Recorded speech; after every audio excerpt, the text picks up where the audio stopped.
నెలకి ఎంత అయితే కుదిరిందో అప్పు చేసుకోవడానికి ఆ అప్పు డబ్బులు తీసుకుని సంక్షేమానికి ఇచ్చేవాడు.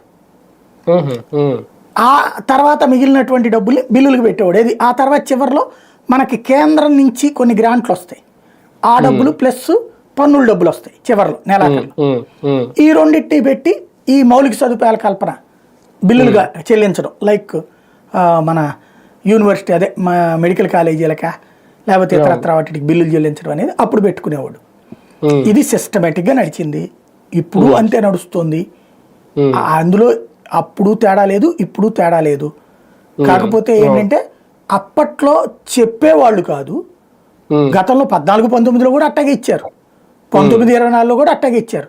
డబ్బులు తీసుకుని కేంద్రాన్ని దొంగగా చూపించేవాళ్ళు ఇప్పుడు డబ్బులు తీసుకుని ప్రకటిస్తున్నారు, ధన్యవాదాలు చెప్తున్నారు, హ్యాపీ చెప్తున్నారు, మేము కలిసి ఉండటం వల్లే అని చెప్తున్నారు. బీజేపీ వాళ్ళకి అది మంచిది, ఎంతవరకు వాళ్ళు ఏమి ఇవ్వలేదు అన్నది ఇప్పుడు అన్ని ఇస్తున్నారు వాళ్ళే చెప్తున్నారు. అదే కోరుకుంటుంది కేంద్రం కూడా. ఇచ్చి తిట్టించుకున్నాం, ఇప్పుడు ఇస్తే చెప్పించుకుంటున్నాం, పొగిడించుకుంటాం, అంతే తేడా. అదే టైంలో కూటమి వల్ల ఎంత ప్రయోజనం ఉంది రాష్ట్రానికి, కూటమి కట్టడం వల్ల? అది బీజేపీకి ఫెచ్చింగే కదా. అదే బీజేపీ ఫెచ్చింగే వీళ్ళకి కూడా, టీడీపీకి జనసేనకు కూడా.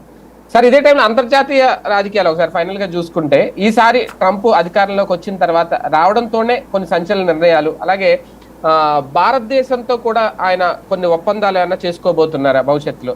అంటే ఆయన చెప్పింది ఏంటి? ఆర్పాట ప్రచారం ఉంటుంది ట్రంప్ విషయంలో, ఏముండదు, మళ్ళీ మామూలుగానే నడిచిపోతుంది. H1B వీసాలు లేకుండా వాళ్ళకి అక్కడ మనుషులే దొరకరు.